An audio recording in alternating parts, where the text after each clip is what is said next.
Buenas noches, amigos televidentes. Aquí estamos una vez más para recordar los hechos más importantes de nuestra historia en las últimas décadas. Hoy partiremos de 1984 y nos desplazaremos por la primera parte de los 90, revisando el mandato de 3 gobiernos y los problemas que tuvieron que afrontar. Empezamos con el gobierno del ingeniero León Febres Cordero. ¡Que no habrá sacrificio! Se mantiene la democracia. Dedicarse a la causa de Cristo.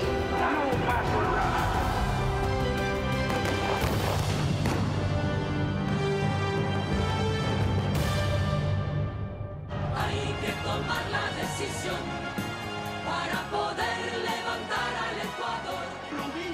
Aupado por el Frente de Reconstrucción Nacional, León Febres Cordero Rivadeneira llegó al poder en 1984, tras haber derrotado en segunda vuelta electoral a Rodrigo Borja Ceballos. Una campaña electoral intensa que llegó al cenit cuando ambos candidatos se enfrentaron en lo que se llamó el debate del siglo. Tuve que actuar cuando le entregué la documentación. ¿Se acuerda, doctor Borja? Y se negó a aceptarla. ¿Se acuerda, doctor Borja? Míreme, pues. Míreme. ¿Se acuerda? Muchos dicen que esa noche Febres Cordero no solo ganó el debate, sino la presidencia. Un gobierno de corte neoliberal y autoritario se dejó ver desde el inicio. Con un Congreso opositor se reeditaron las pugnas de poderes que alcanzaron uno de sus puntos más álgidos cuando el 5 de octubre de 1984, y en uso de sus facultades, el legislativo nombró a nuevos magistrados de justicia.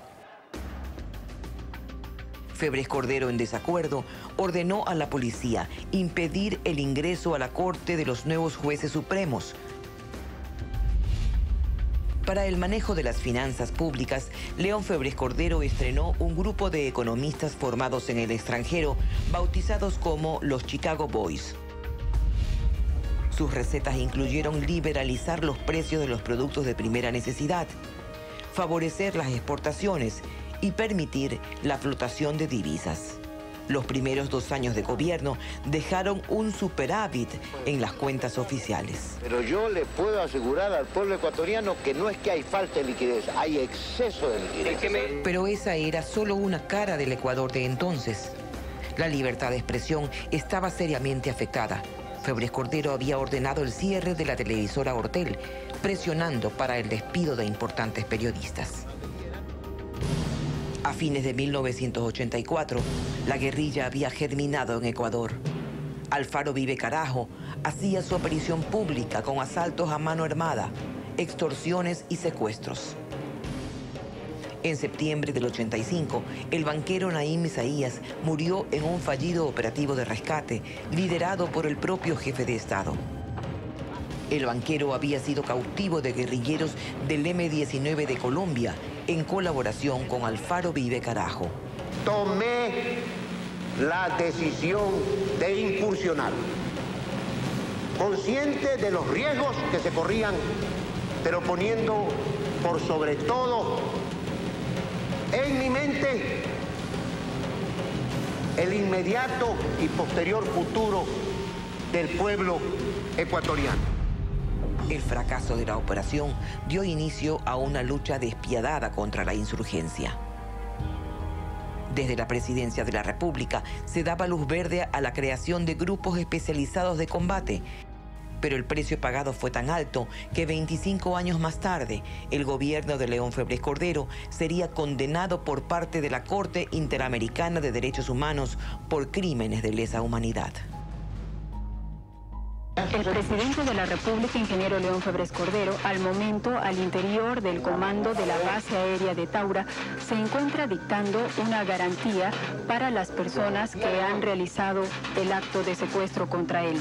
El 16 de enero de 1987 se escribió la página más oscura del gobierno de León Febres Cordero: su secuestro de 11 horas en la base aérea de Taura. He ordenado la libertad del señor general Frank Vargas Pasos y que mi gobierno, el gobierno que yo presido, no iniciará acciones legales, penales o represalias contra el señor referido general. Historiadores dicen que el gobierno de León Febres Cordero nunca volvió a ser el mismo. Semanas después, un terremoto ocasionó destrozos en el oleoducto transecuatoriano, dejando al país 5 meses sin exportación de crudo. Un problema que se sumaba a la caída de los precios del petróleo, de 25 a 10 dólares el barril.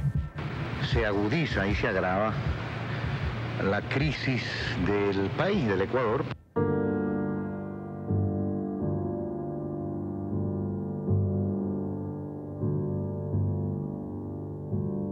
Casi al final del gobierno de Febres Cordero, en enero del 88, desaparecieron los hermanos Carlos Santiago y Pedro Andrés Restrepo Arizmendi. Un caso que se convertiría en una suerte de sombra cruel que no lo iba a abandonar jamás. Mi vida únicamente está dedicada a buscar la evidencia y la razón de la existencia y dónde están mis hijos. Los que pensaron que dejar la presidencia acabaría con el poder de Febres Cordero se equivocaron. 4 años después volvió a la arena política, convirtiéndose en alcalde de Guayaquil y empezando la gran transformación de la ciudad más grande del Ecuador. Entonces lo calificaron de dueño del país, porque ningún presidente podría gobernar sin él.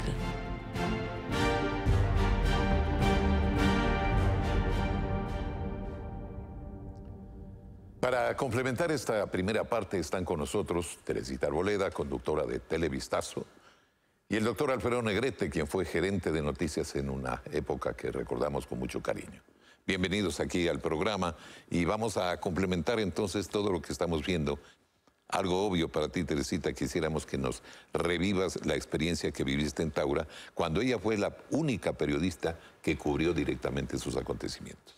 Bueno, Alfonso, yo creo que vale la pena decir que 30 años atrás el país era distinto, la televisión era distinta, las circunstancias políticas se manejaban de diferente manera. Por decirlo de alguna manera y resumirlo, las sombras de la dictadura eran más cercanas. Sí. Y la democracia era nueva. Tratando de formarse. Exacto. En medio de todo esto se da este hecho cruento, violento, triste y hasta vergonzoso. Pero, sin embargo, hay que destacar que ese hecho triste, violento, para el cual debieron haber un cúmulo de errores antes de lado y lado, se pudo solucionar, se pudo salir adelante.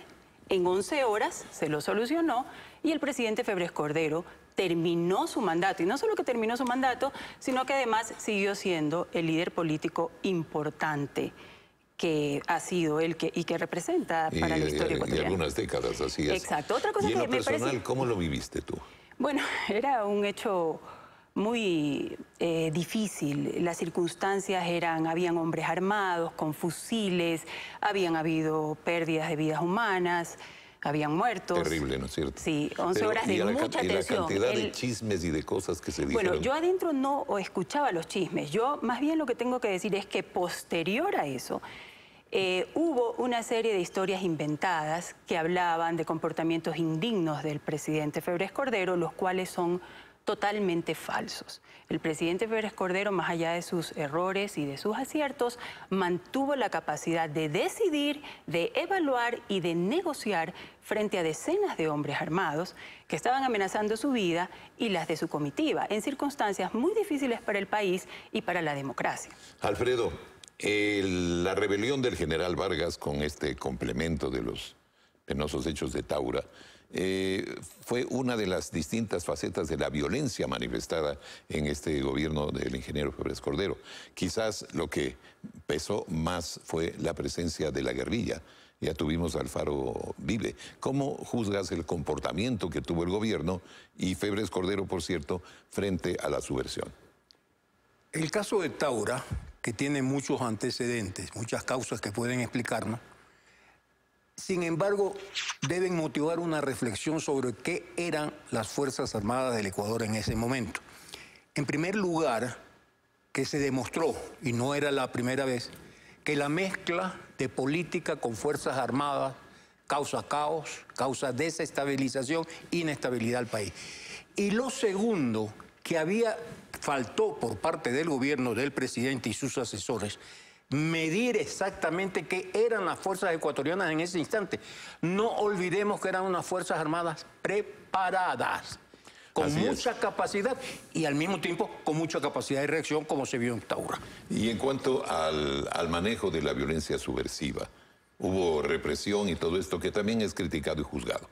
¿Tú cómo lo ves? Él es el hecho más grave, más negro de la administración de Febres Cordero y absolutamente injustificado, porque el Ecuador disponía de instrumentos legales, instrumentos de fuerzas públicas constitucionales para acabar con esa situación que, comparado con otros escenarios del continente, era muy pequeña.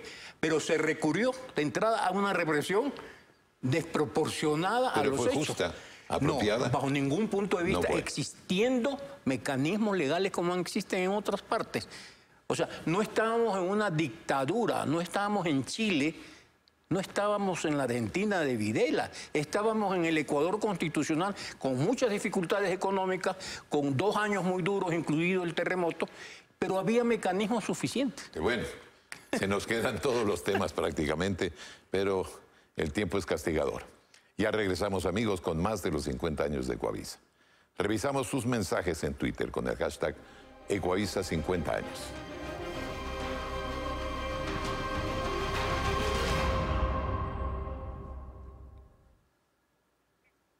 Seguimos revisando la historia. Con Rodrigo Borja se produjo la llegada de la socialdemocracia al poder, una ideología nueva que venía de Europa, quizás una visión moderna y diferente que chocó, sin embargo, con la crisis económica heredada y con sus urgencias.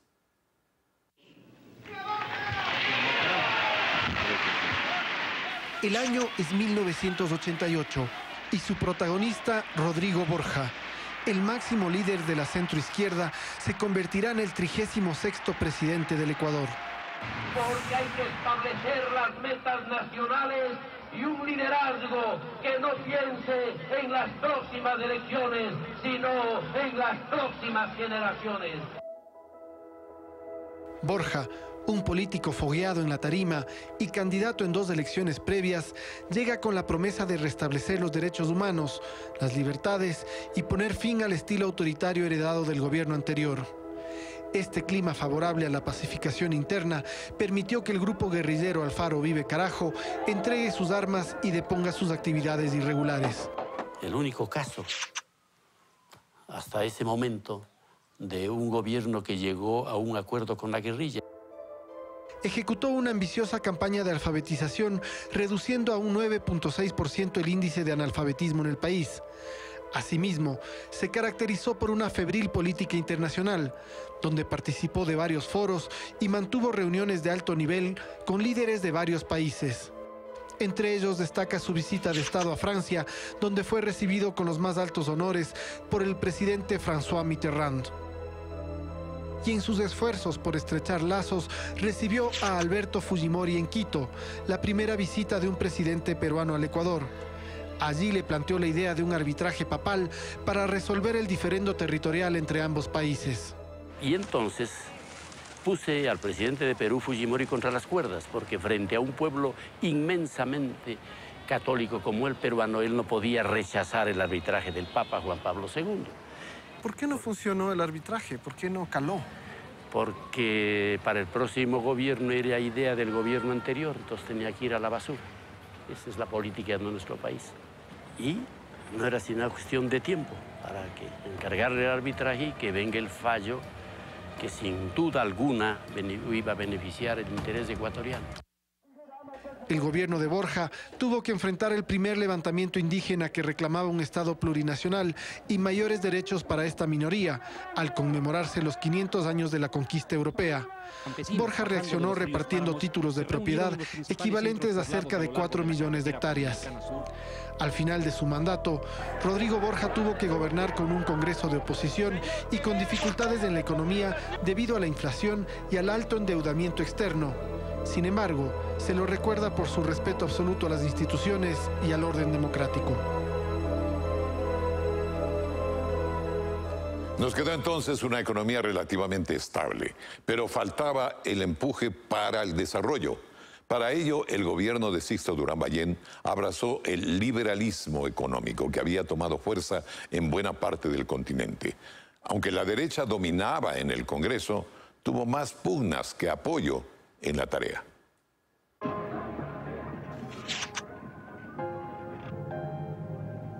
El péndulo de la política nuevamente se inclinó hacia la derecha en 1992, cuando Jaime Nebot y Sixto Durán Ballén disputaron las elecciones presidenciales. El país escogió a Durán Ballén, un arquitecto con una larga trayectoria en la función pública como ministro de Estado y alcalde de Quito. Su extensa obra, su promesa de modernizar el Estado, su trato amable y caballeroso convencieron al electorado ecuatoriano para entregarle el mandato por los siguientes 4 años. Así, Durán Ballén se convirtió en el presidente más longevo de la historia del Ecuador, con 71 años al momento de asumir el mando. En sus primeros meses, Durán Ballén debe enfrentar una crisis eléctrica debido al estiaje en la zona de Paute, obligándole a declarar en emergencia al sector. De allí nace la hora de Sixto, una medida inédita en la que se adelantó 1 hora en el reloj para aprovechar la luz solar y disminuir el consumo de energía. Y los gritos de la gente en la plaza, desde el palacio hasta aquí que viene a pie, fue devuélvanos la hora, no se sienta Dios. El mayor reto para Durán Ballén vino desde el extranjero, cuando Fuerzas Armadas peruanas se enfrentaron a las ecuatorianas en la región del Alto Cenepa, en el suroriente del país. Durante la guerra, consiguió la unión de toda la clase política, reuniendo a los expresidentes del Ecuador, y sobre todo, el apoyo de toda la población. Su frase, "Ni un paso atrás", se volvió el emblema de una nación que siempre había cedido territorio en cada conflicto armado de su historia. Ni un paso atrás.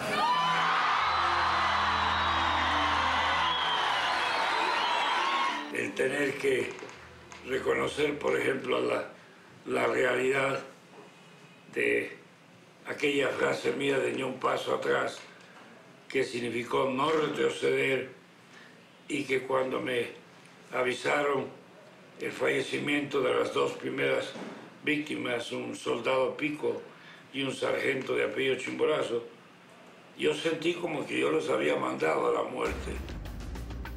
En el ámbito político, Durán Ballén, con un Congreso dominado por la oposición, consigue pasar la ley de privatizaciones, en la que 9 empresas estatales pasaron a manos privadas, entre ellas Ecuatoriana de Aviación, Cementos Selva Alegre, Emelec y el ingenio azucarero Astra. También hace reformas a la ley de hidrocarburos y de finanzas públicas. La economía del país crece, pero el ámbito político se complica ante 2 escándalos que salpican al gobierno. El primero es la denuncia en contra del vicepresidente Alberto Dajic por el mal manejo de gastos reservados. Y el segundo, un crédito otorgado a familiares del presidente, donde se evidenció un supuesto tráfico de influencias. A este caso se lo conoció como Flores y Miel. Sixto Durán Ballén dejó el poder en 1996, siendo el último presidente en culminar su periodo y dando paso a una década de inestabilidad política, donde más de 6 mandatarios se colocaron la banda presidencial.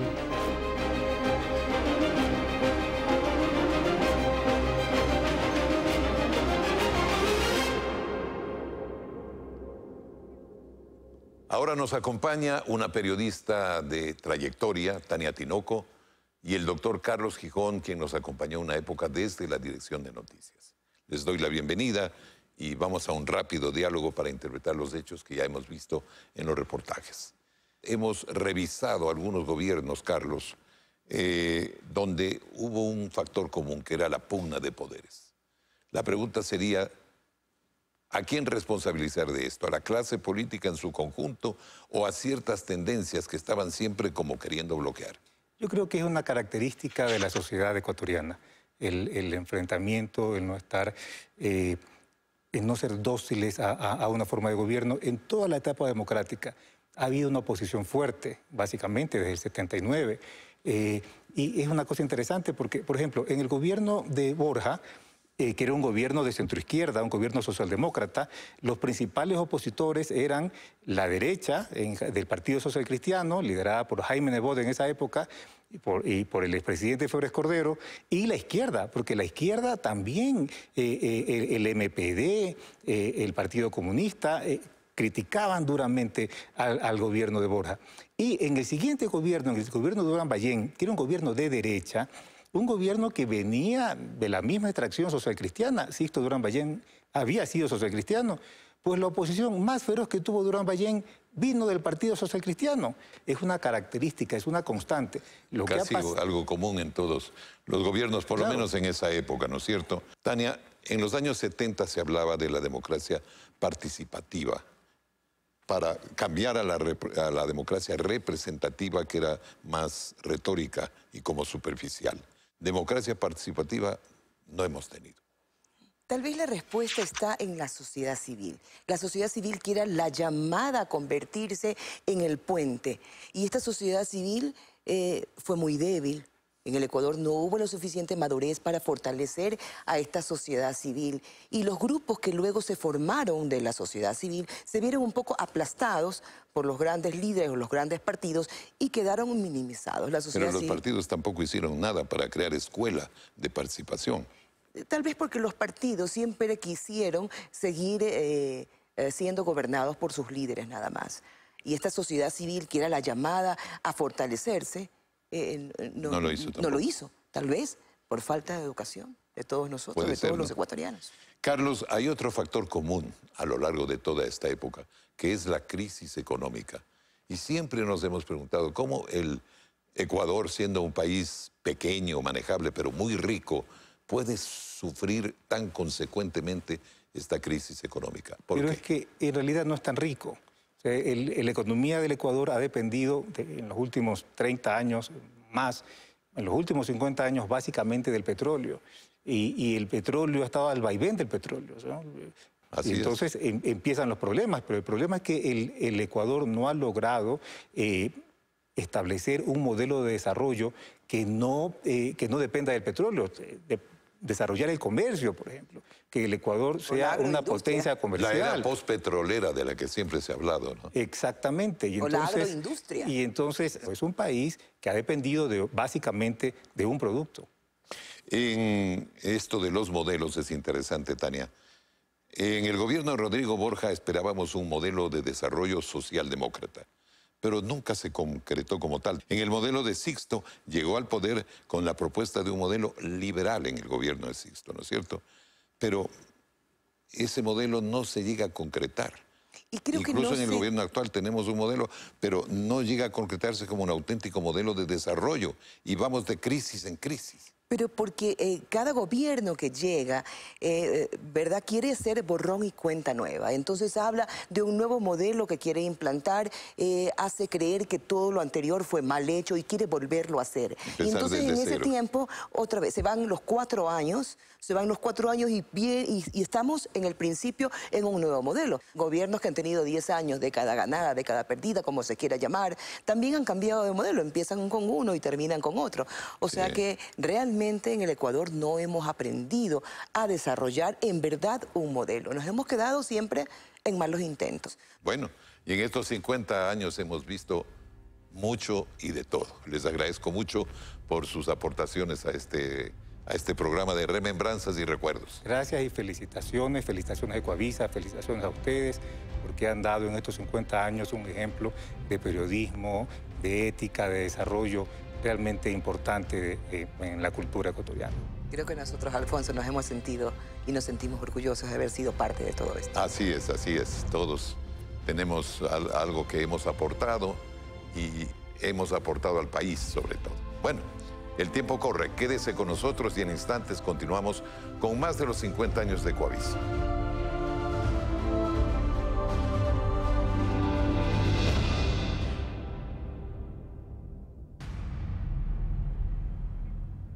Un hecho que sacudió al país fue la guerra del Cenepa, el último enfrentamiento que tuvimos con Perú.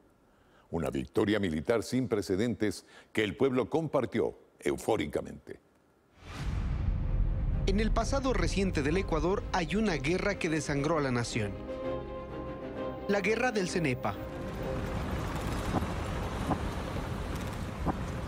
El corolario de una larga historia de agresiones peruanas que siempre buscaban expandirse en territorio. En el Valle del Cenepa, 78 kilómetros no estaban delimitados, después del protocolo de Río de Janeiro, y ese territorio fue la puerta abierta para una nueva, pero la última, agresión peruana. Alberto Fujimori en 1992 fue recibido en Quito con afecto. Les debo decir que las aspiraciones de paz permanente y amistad que se plantean son plenamente compartidas por un pueblo pacifista como el peruano. Con todos los miembros del Consejo de Defensa. 3 años más tarde, Fujimori movía sus tropas. Usó la guerra para buscar su reelección presidencial y limpiar la imagen de su gobierno venido a menos por graves casos de narcocorrupción al más alto nivel. Acusaba a Ecuador de invadir su territorio en el Alto Cenepa. Denunciaba ocupación, allí donde históricamente Ecuador tuvo presencia militar. La agresión no llegó de sorpresa. Los militares ecuatorianos nunca se confiaron. La alerta estaba dada. En medio de la tensión se reforzaba la presencia militar.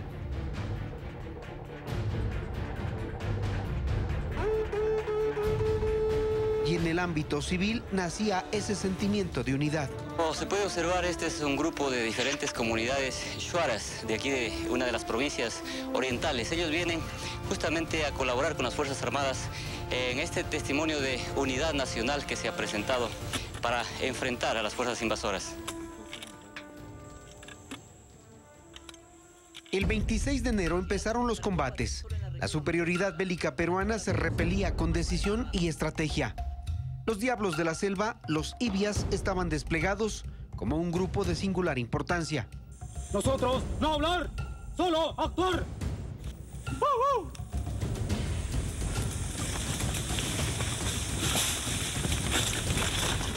Los ibias en muchos casos se comunican con sonidos guturales que simulan a los emitidos por los animales de la selva. Igual ocurre con sus movimientos, pues sus desplazamientos casi no dejan huellas.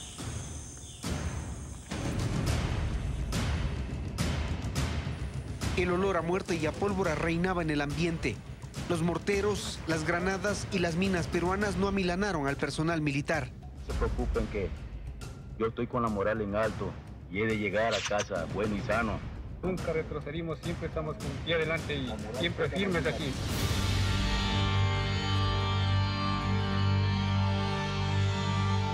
Pero hay un día que marcó a las tropas ecuatorianas. El 23 de febrero, 13 soldados murieron en el denominado Miércoles Negro, el día en que se violó el acuerdo del alto al fuego que firmaron Ecuador y Perú ante los países garantes, pero que Fujimori irrespetó y ordenó un ataque masivo para avanzar hacia los destacamentos ecuatorianos. La guerra continuaba.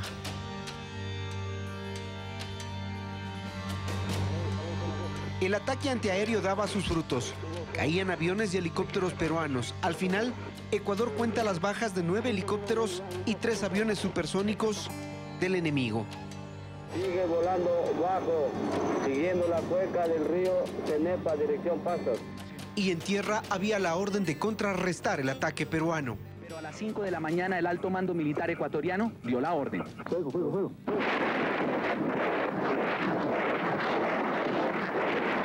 35 misiles tierra a tierra fueron disparados contra las invisibles posiciones peruanas en la frontera.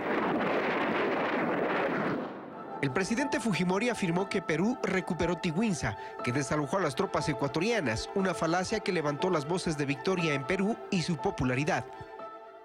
Son por lo menos 80 periodistas que quieren llegar al punto llamado Tiguinza. Ese es el centro de la noticia en el mundo. Era la misión al pedazo más importante del territorio ecuatoriano en ese momento, Tiguinza. Los periodistas desembarcaron en el maizal y había que caminar selva adentro.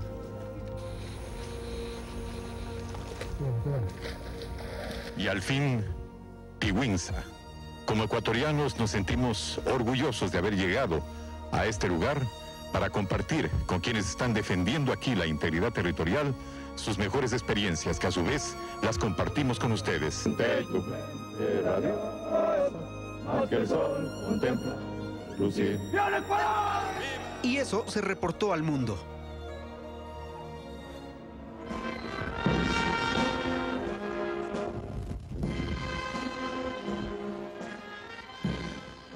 Ecuador contabilizó 35 muertos, 70 heridos.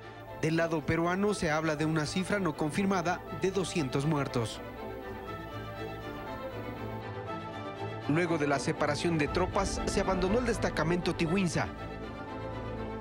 Era el inicio del proceso de paz, donde lo que se ganó en el terreno se perdió en la negociación, pero eso ya es parte de otra historia.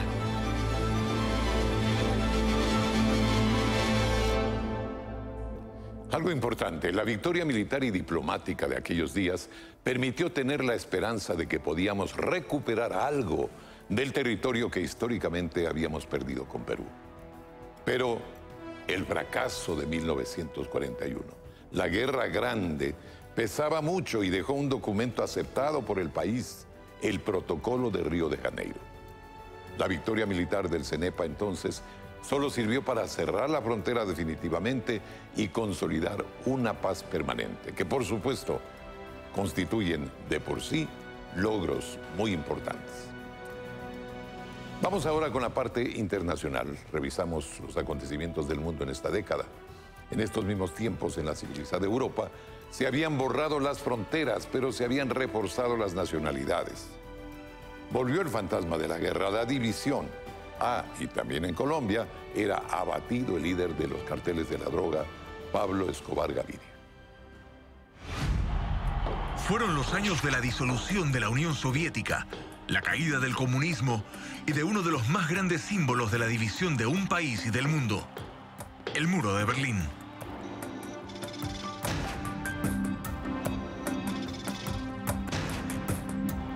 Duró 28 años y cayó tan repentinamente como se construyó. Fue el fin del comunismo, de la división entre Occidente y Oriente. Un año más tarde, en 1990, se consolidaba la reunificación de Alemania.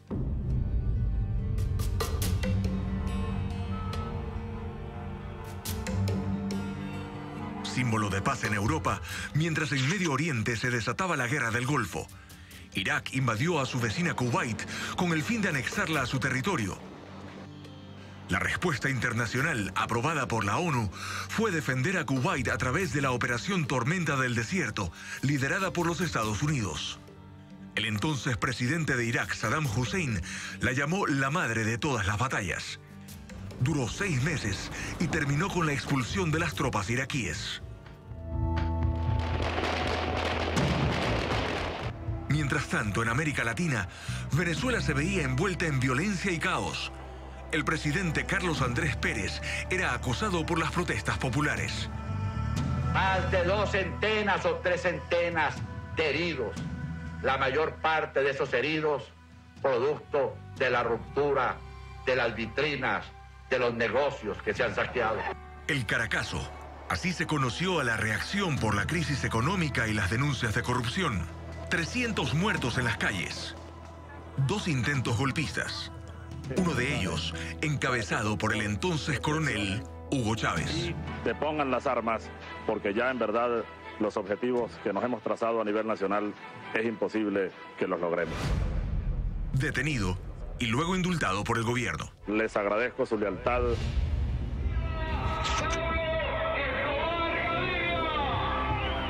En Colombia caía el más grande jefe del narcotráfico, Pablo Escobar Gaviria, del cartel de Medellín, abatido por la policía en esa ciudad durante una persecución. En Perú, después de 20 años de acción terrorista, finalmente era encarcelado el líder del grupo insurgente Sendero Luminoso, Abimael Guzmán. Se ha dado un paso importantísimo en esta lucha contra el terrorismo. Pero la actividad subversiva en ese país tenía otros protagonistas. Los comandos del movimiento revolucionario Tupac Amaru. En 1996 asaltaron la embajada de Japón en Lima y tomaron a centenares de rehenes. Exigían la liberación de 400 terroristas y mientras negociaban, el gobierno de Alberto Fujimori preparó la Operación Chavín de Huántar, un complejo sistema de túneles por los que grupos de élite ingresaron y pusieron fin a la crisis. En 1993, el grupo terrorista Al Qaeda lanzaba su primer ataque contra los Estados Unidos. El blanco fueron las torres del World Trade Center. Al mediodía, en el subsuelo de la Torre 1, un camión estalló. El objetivo era devastar los cimientos de la Torre Norte para derrumbarla sobre la Torre Sur, pero no lo consiguieron. 6 personas murieron. El entonces presidente Bill Clinton impulsaba la paz en Medio Oriente. Fue en los jardines de la Casa Blanca donde Israel y Palestina sellaron la intención de negociar un acuerdo duradero. En junio de 1993, otra noticia daba la vuelta al mundo. La ecuatoriana Lorena Bobbitt había cercenado al miembro de su esposo, aduciendo que era constante víctima de la violencia. Fue llevada a juicio en un proceso televisado que tenía a la audiencia al borde de los asientos. Ella fue absuelta. Él, sometido a una cirugía para recuperar lo perdido. Fue la pareja mediática del momento. La Madre Teresa de Calcuta muere en esa ciudad de la India, donde había tomado su nombre y donde ejerció su labor caritativa durante medio siglo. Joy. That is the mystery of love. If you are in love, then you are full of joy. Y bien, amigos, esta ha sido una década más en el recorrido de Ecuavisa a lo largo de estos 50 años. Recuerde que usted puede participar. Escríbanos con el hashtag Ecuavisa 50 años. Mañana continuaremos con la 4ª década. Sí. Buenas noches.